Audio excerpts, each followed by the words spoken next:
Yan, wow. Salamat sa Panginoon. I think the last time kami narito ay November, more or less every other month. At parang maraming pagbabago tuwing darating ako dito. At mukhang punong-puno na tayo dito. Parang hindi ko inaasahan na ganito na karami ang mga attenders natin.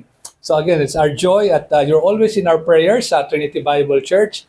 Every week, pinapanalangin namin kayo sa aming corporate prayer and of course sa aming personal prayers ni Sister Heidi. You're always in our hearts and in our prayers. At sa ating mensahe ngayon, siguro gusto kong itanong sa inyo, alam ba ninyo kung ilang beses, ayon sa banal na kasulatan, na umiyak ang ating Panginoong Jesus? Meron ba nakakaalam? Trivia question. Ilang beses sa Bible? Of course, baka maraming beses. Pero sa Bible, may 3 beses na sinabing umiyak ang ating Panginoong Jesus. Jesus wept, the shortest verse, John 11:35. Ganon din nung siya'y palapit sa Jerusalem, umiyak siya dahil sa darating na paghusga at parusa sa Jerusalem. Pero meron pang isa. Wala sa Gospels, nasa Hebrews. Hebrews chapter 5 tayo ngayon mga kapatid. At inyong maalala, itong aklat ng Hebreo ay sinulat ng may akda.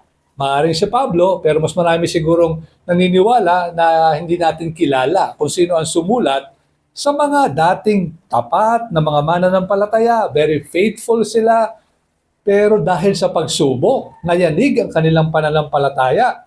Maaaring meron ng gustong bumalik doon sa dating relihiyon, lalo na yung mga dating Hudyo. At ito ang gustong mapigilan ng sumulat. Pinakita niya na mas higit na dakila ang ating dakilang saserdote, our great high priest, at tunay nga na ang ating kaligtasan ay nasa kanya lamang. Wala sa alay na hayop, wala sa taong saserdote, kundi na kay Jesucristo lamang. Chapter 5, titingnan lang natin mga kapatid dito. Actually, isang talata lang, verse 7, subalit para makita natin higit yung mga nakapalibot na mga talata, ang pinaka subject matter dito is Jesus, the great high priest. No, simula chapter 4, sinimulan yan, mahaba yan, hanggang mga around chapter 10 ang paksang ito. At nakapaloob niyan, verse 7. Basahin natin siguro hanggang verse 10 para mas makita natin yung sinasabi ng may akda. Sa mga araw ng kanyang buhay sa mundo, ang sabi ng writer, si Jesus ay naghandog ng mga panalangin at mga pakiusap na may malakas na pagtangis at pagluha sa may kapangyarihang magligtas sa kanya mula sa kamatayan, at siya'y pinakinggan dahil sa kanyang magalang na pagpapasako. Bagamat siya'y isang anak, siya'y natuto ng pagsunod sa pamamagitan ng mga bagay na kanyang tiniis, at nang maging sakdal, siya ang naging pinagmulan ng walang hanggang kaligtasan ng lahat ng mga sumusunod sa kanya. Yamang itinalaga ng Diyos bilang pinakapunong pari ayon sa pagkapari ni Melchizedek. Tayo muna manalangin, hilingin natin ang pagpapala ng Diyos sa ating pag-aaral. Our loving Heavenly Father, tunay nga, salamat kayo ang nagpadala sa aming Panginoong Jesus.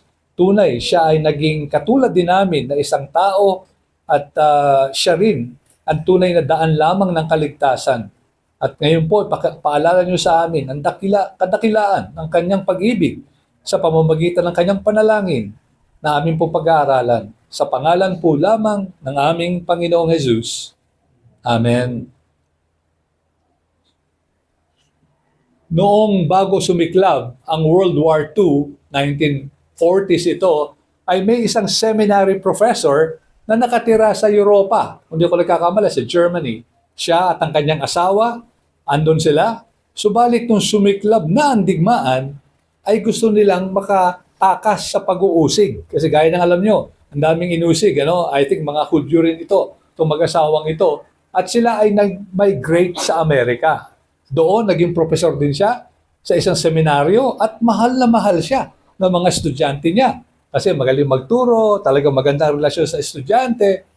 Pero itong si Professor Hans, nakaranas ng matinding kalungkutan pagkat biglang namatay yung kanyang asawang si Enid.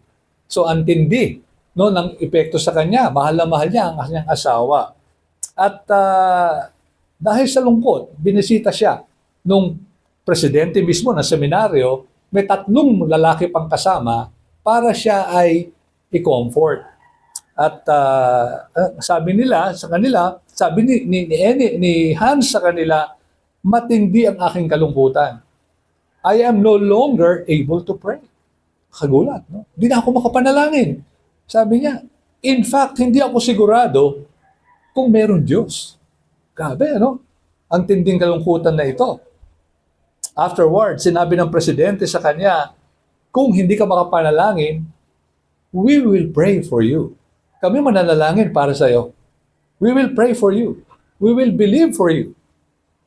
At ang gagawin namin, araw-araw, bibisitahin ka namin, sabi nitong 4 na lalaking ito, at mananalangin kami para sa iyo. Of course, kung okay lang sa iyo.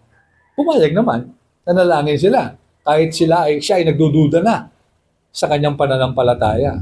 So for 4 months, nanalangin itong 4 na lalaki kasama si Hans sa kanyang silid o sa kanyang sala. And finally, isang araw, nung dumating yung presidente at 3 pang mga kasamahan niya, nagulat sila sapagkat merong pagngiti si Hans na nagsasabing, hindi na kailangan na ipanalangin niyo ako. Hindi na kailangan. Nagulat sila, hindi na kailangan? Bakit? Sabi niya, instead, gusto ko na manalangin kasama ninyo. Not for me, but with me. Kasi ako ngayon ay gusto ko na rin manalangin. Nanumbalik na ang kanyang pananampalataya. Alam mo, napakahalaga ng panalangin para sa atin bilang mananampalataya, no? Kailangan natin ng panalangin at tayo dapat manalangin. At napakasarap, of course, na merong nananalangin para sa atin. And so, ang kagulat-gulat sa ating binasa, si Hesus Kristo, ang bugtong na anak ng Diyos, kailangan pa rin manalangin. Di ba parang kagulat yun? Siguro bulletproof na siya. Hindi na kailangan manalangin. Pero makikita natin sa Biblia, paulit-ulit na siya ay nananalangin, umaga pa lang, madaling araw pa lang, maraming beses siyang nanalangin. Pero 3 beses lang na siya ay umiyak sa banal na kasulatan. At ito ang ating pag-aaralan ngayon sa pag-iyak o sa panalangin ng ating Panginoong Hesus. Sanang makita natin leksyon ay mas humanga tayo sa kanyang sakripisyo at pag-ibig sa atin na mga mananampalataya. Sana'y mas humanga tayo sa pag-ibig at sakripisyo sa alay niya para sa ating kaligtasan. Saan natin makikita ito, mga kapatid, sa ating teksto sa verse 7? Well, makikita natin ito in his prayer, in his very prayer, in the fact that he prayed. Nanalangin siya. Verse 7, in the days of his flesh. Now, yung flesh na yon, obviously, ang ibig sabihin ay nung siya nagkatawang tao. No, kasi yung laman doon, flesh, ay malawak ang ibig sabihin. Of course, hindi kasali ang kasalanan. He was tempted in all points as we are. Sabi mismo sa Hebrews, but yet he didn't commit any sin. So, but namuhay siya sa laman. Tunay siyang tao na subject siya sa ating mga limitasyon. Kailangan kumain, kailangan uminom, no? Kailangan matulog, napapagod din. Na subject siya sa lahat na ito. At sabi dito, in the days of his flesh, habang nandito siya sa lupa, Jesus offered prayers and supplication. No, naghain siya ng pasasalamat at ng panalangin at saka ng mga kahilingan. At alam niyo, yung salitang prayer dyan ay general term yan for prayer sa Bible. Yun ang ginamit na salita. So, iba't ibang uri, lahat na, ng klase ng panalangin. And of course, yung supplication, ito yung nanggaling. Ang original meaning nito ay yung parang nagsusupplicate o may kahilingan. Halimbawa, sa isang mataas na tao o hari na usually may dala silang olive branch na parang sinasabi nila, I come in peace, no? At ako'y gustong humiling mula sa iyo. Doon ang galing yung salitang supplication at ginagamit din ito sa kahilingan, pag nananalangin. At yun nga, ang katakataka dito, wala namang kasalanan ng Panginoon, pero kita natin, nananalangin pa rin. Di ba wala naman siya kasalanan? Matutusin, hindi siya mahuhulog sa anumang kasalanan, pero nananalangin pa rin. Pinapakita nito na nung talagang siya ay tao, ay dumupende rin siya sa Diyos para sa kalakasan at para maging tapat siya sa kanyang misyon bilang ating tagapagligtas. Now, clearly, this is a mystery of His incarnation. Di ba? Parang bahagi ito nung parang di natin lubos na malirip as a man, as God, naging tao, God, man, at ngayon bilang tao, nananalangin sa kanyang Ama. Kinakausap at nananalangin sa Ama. At hindi lang yung panalangin para sa Kanya, panalangin para sa atin din, di ba? Kasi siya ang ating tagapamagitan. Bahagi ito ng gawain niya as priest, no, bilang isang saserdote, dakilang saserdote natin. So dito pa lang, bilang application, sana ma-encourage tayo sa panalangin ito ng Panginoong Hesus, sa kanyang pananalangin. Kasi di ba, whenever we truly love someone, kung mananampalataya ka, tiyak na ipinapanalangin mo yon. Tama ba, mga kapatid? Kung may mahal kayo, pinapanalangin niyo yon, no? At kaya tayo bilang isang member ng church, malamang, sigurado ako, kung talaga mahal niyo ang iglesia, kasama yan sa regular niyong panalangin. Di ba? At ang mga mahal natin sa buhay, asawa natin, anak natin, best friend natin, for sure, pinapanalangin natin.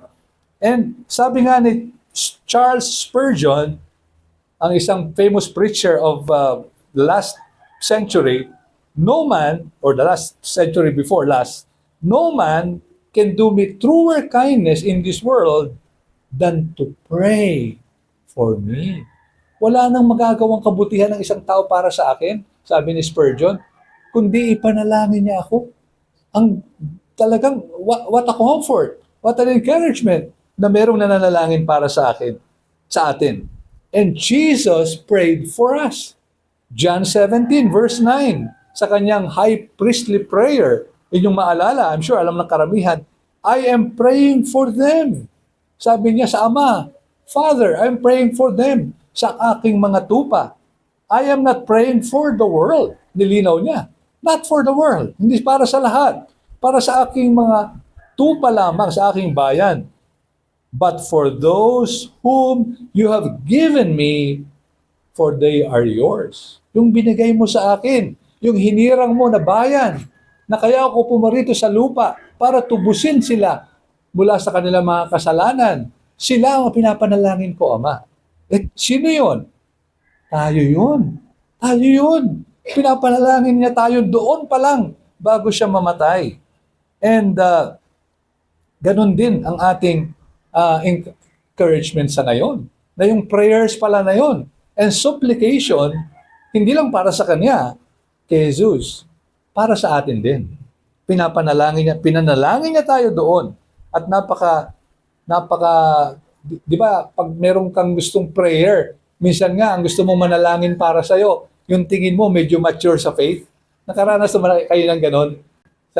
Kunwari kami, bilang pastor, minsan may lumalapit sa amin, Pastor, ipanalangin mo naman ako. Yung iba kasi iniisip, baka si pastor mas okay yung prayer, no? Hindi naman yung tama. No, como pastor, kami yung mas malapit sa Diyos. Obviously, not correct, no? Lahat tayo malapit sa Diyos. Pero yung may mga ibang tao, na parang gano'n ang iniisip nila. Pag pinanalangin tayo ni pastor, baka mas okay ito, di ba? Eh, imagine nyo dito, mga kapatid, si Jesus ang nananalangin para sa atin. Ano pa kaya yung pinakamalakas na maririnig ng Ama? Sino pa kaya yung pinakamalapit sa Ama? Eh, Hebrews 7:25. Naalala nyo ito, ano? Consequently, He is able to save to the uttermost those who draw near to God through Him, since Jesus ever lives to make intercession for us. Siya yung walang ginawa ngayon. So, sa mundo, bago mamatay, nananalangin. Sa Hebrews 5, nakita natin, prayers and supplication. Doon sa langit, dito rin sa Hebrews 7, ever lives in the right hand of God, Jesus Himself. Can you imagine na may nanalangin even now? No? Lahat kaya tayong ipanalangin ni Jesus. Hindi kailangan isa-isahin tayo na parang sequential. Eh, kasi billion-billion na ang tao. Baka yung lahat ng naging Kristiyano, baka hundreds of millions, if not billions. Eh kung dahan-dahan, sequential, bago makaikot, ang tagal. Pero omniscient si Jesus. So kaya niya in just, kumaga sa atin, a blink of an eye, kaya niyang ipanalangin lahat tayo. At maririnig ng Ama, omniscient din ng Ama. Pwedeng marinig agad ng Ama ang mga panalangin na ito. So praise the Lord for this. Just the simple fact na nanalangin ng Panginoong Jesus, not only for Himself, but para sa atin, encouragement na ito, na meron palagi nananalangin for us. Pero hindi lang yan, not only the bare fact of the prayer or the prayer itself, but secondly, the intensity of his prayer. At ito yung mas pansinin natin, the intensity. In the days of his flesh, Jesus offered up prayers and supplications with loud cries and tears to him who is able to save him from death. And he was heard because of his reverence. Paano daw nanalangin si Jesus sa laman, nung nasa laman siya? With loud cries. Now, the word used loud is parang strong, violent. Talagang malakas. Hindi ito yung parang, hiyang-hiya na parang bumubulong-bulong lang. Kundi ito yung panalangin na pwedeng forcible ang translation or violent, strong, malakas na pag-iyak, yung crying and outcry, para itong talagang maiyak na narinig. At hindi lang umiyak, talagang tumulo ang luha. Now, kailan ba natin makikitang nangyari ito? No? Ito ba'y gumagawa lang ng kwento, itong writer ng Hebrews? Wala ba ito sa Gospels? Well, most likely, ang pinakamalapit ay nasa Matthew 26:39 sa Garden of Gethsemane. Alam niyo naman ang nangyari doon, di ba? Matindi ang panalangin ng Panginoong Jesus. Matthew 26:39, "My Father, if it is possible, may this cup, the cup of the wrath of God," yung cup, yung kopa ng puot ng Diyos, "may this cup be taken away from me. Yet not as I will, but as you will." No? So parang yung panalangin na to by itself napaka-mysterious Hindi naman gusto ng Panginoong Jesus na tumakas sa krus. Kaya nga siya pumunta para iligtas ang kanyang bayan. Pero dito pinakikita lang na ganung katindi yung horror ng krus.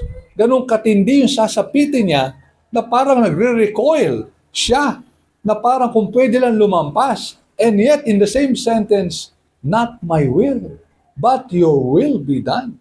Dito nakita ng Panginoong Jesus na as it were, dahan-dahan, malapit na sa krus. In fact, it's the eve before the crucifixion na parang bumukas na yung kadiliman ng impyerno. Bumukas na yung katotohanan na kanya nang matitikman ang puot ng Diyos.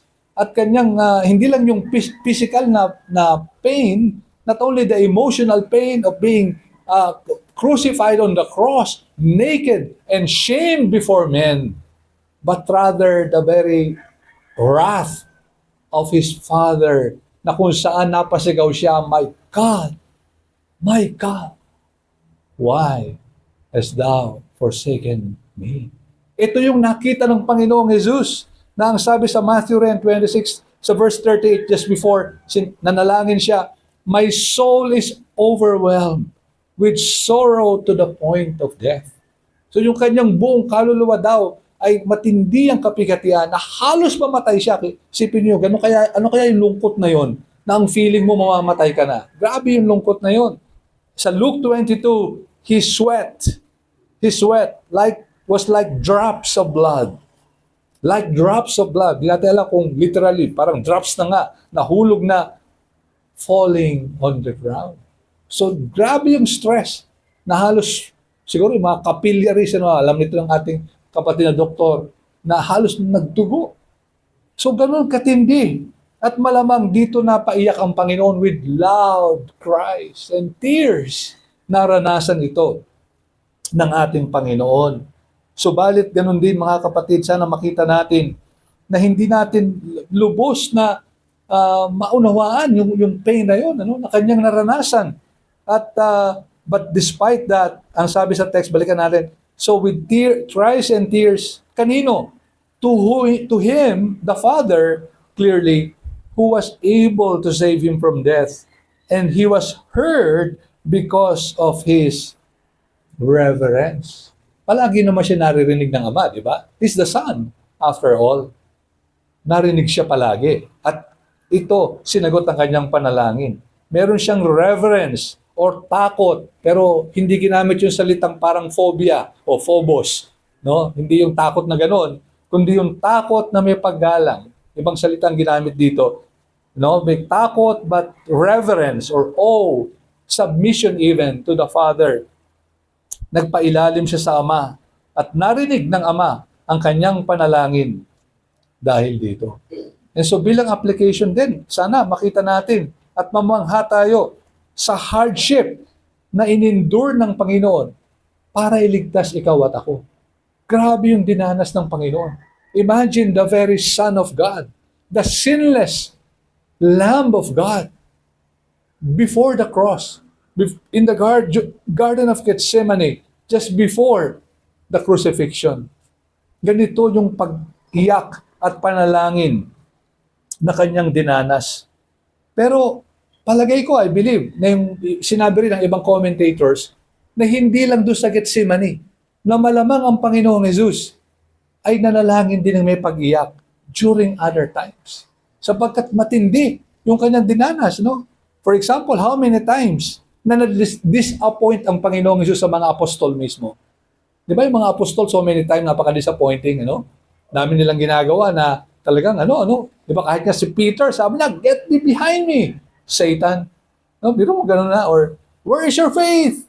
Di ba? Yung mga alagad niya, ulit-ulit, no? Meron niyang gusto magpabagsak ng apoy, no? Sabi niya, hindi lang ating misyon. So, daming frustration.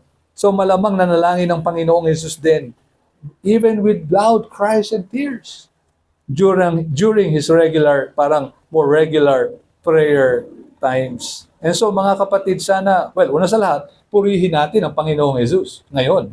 No, makita natin, sana mas lumalim yung pagkaunawa natin. Ito pala ang halaga ng kaligtasan natin. Ito ang pinagdaanan ng ating Panginoong Jesus. Let's praise the Lord for that. No? What a Savior we have. Pero ganun din, sana makita natin yung power talaga ng prayer, na napakahalaga ng prayer. No? Mismo ang Panginoong Jesus, no, parang nagbigay din ng example. How do you go through such trials? How do you overcome yung pinakamatinding pagsubok? Part of that, part of the means of grace na napakahalaga ay panalangin. Panalangin. So, ang tanong ko sa inyo ngayong umaga, mga kapatid, kayo ba ay dumaranas ng pagsubok?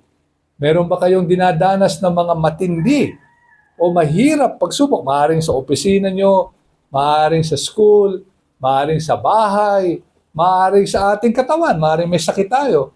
No, hindi ko alam kung ano yung mga pinagdadaanan, pero sana, kagaya ng Panginoong Jesus, lumapit tayo sa panalangin. Hilingin natin, ano ba kalooban ng Panginoon? May your will be done, Father. Pero humingi tayo ng lakas, humingi tayo ng kaligtasan, ng deliverance, anuman yung pinagdadaanan natin sa ating mga buhay. Pero para sa mga bisita natin, maaaring meron dito ngayon lang nakarating, maaaring bumibisita kayo or regular visitor kayo, sana makita natin na kailangan magpailalim sa pagiging Panginoon ng ating Panginoong Jesus. Hindi natin kaya na lutasin ang ating mga problema sa ating sarili, lalong higit ang problema ng kasalanan at problema na hahatulan tayo ng Diyos, di lang pakasigurado, hahatulan tayo kung hindi tayo magsisisi sa ating mga kasalanan. Sana makita natin, it's only the Lord Jesus Christ na tumupad at ginawa ang lahat para magkaroon tayo ng kaligtasan. Siya ang daan, katotohanan at buhay. At sana huwag kayong magkatubili. Ngayon din sana magsisi kayo sa inyong mga kasalanan at ngayon din lumapit sa Kanya. Isuko niyo ang inyong buhay. Kilalanin siya bilang Panginoon at tagapagligtas ng inyong buhay. Sana gawin natin to kaagad-agad. So bilang summary, nakita natin, Jesus prayed. That in itself is amazing. Pero di lang nanalangin, with tears and loud cries, he prayed. Well, ayon sa isang account, noong November 19, 1876, matagal na itong nangyari, about 150 years ago, isang mananampalataya by the name of Philip ang nangaral sa isang bilangguan sa Amerika. No? Doon sa bilangguan na yon, 800 na mga bilanggo ang nakarinig ng ebanghelyo. At alam niyo, itong mga bilanggo na ito nagulat sa tindi ng pangangaral ni Philip. Kasama rin niya, actually, I think yung asawa niya. At sa pangangaral na ito, hindi lang siya nangaral, umawit pa siya.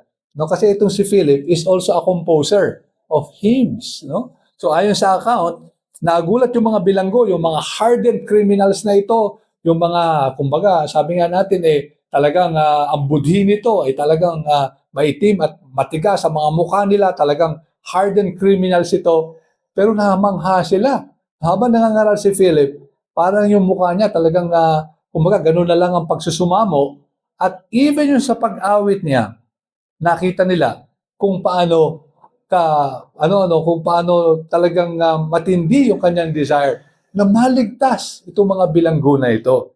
At alam nyo, yung isang inawit niya at kinompose niya na awit ay baka familiar sa inyo. Man of sorrows, what a name! For the Son of God who came, rebel sinners to reclaim. Hallelujah, what a Savior! Hallelujah, what a Savior! Pero tinawag niya ang Panginoong Jesus, Man of Sorrows. Man of Sorrows. At ito ang nakita natin ngayong umagang ito, na ang ating Panginoong Jesus, siya talaga yung tao na puno ng kalungkutan. Hindi dahil sa Kanya, kundi sariling kamalian o kasalanan, kundi dahil sa mga kasalanan natin na Kanyang binata nung narito siya sa lupa. Si Philip and his wife, Lucy, tragically, a few weeks after na mangaral siya sa bilangguan na yon at awitin ang awit na Man of Sorrows, namatay sa isang car accident at nakasama na ang ating Panginoong Jesus. Pero iniwan nila, napakagandang hymn na ito na most likely inaawit nyo rin, Man of Sorrows. Man of Sorrows, Hallelujah, what a Savior. Sana ito ang ating mamangha sa oras na ito. Sana ito ang makita natin, what a Savior. Hallelujah. What a Savior. Manalangin tayo mga kapatid. O aming Panginoon Diyos, salamat sa pagpapaalala, even in your prayers, how much you care for us, how much the Lord Jesus cares for us. Salamat sa kanyang panalangin na aming nasaksihan din at nababasa sa inyong salita. Salamat sa pagdanas niya, even sa pag-iyak at pagtangis. At dahil dito, ngayon po kami ang nag-i-enjoy ng kaligtasan sa pamamagitan lamang ng inyong biyaya. Panginoon, kayo pong magpala ng mga bagay nito sa aming mga puso, even as now as we head sa inyo pong banal na hapunan, nawa masumanga kami na kayo, even the Man of Sorrows, and yet dahil sa inyong mga pagdurusa, by your wounds we were healed. Sa inyong papuri at pasasalamat lamang. At ito po ang aming mga dalangin sa pangalan po lamang ng aming Panginoong Jesus. Amen.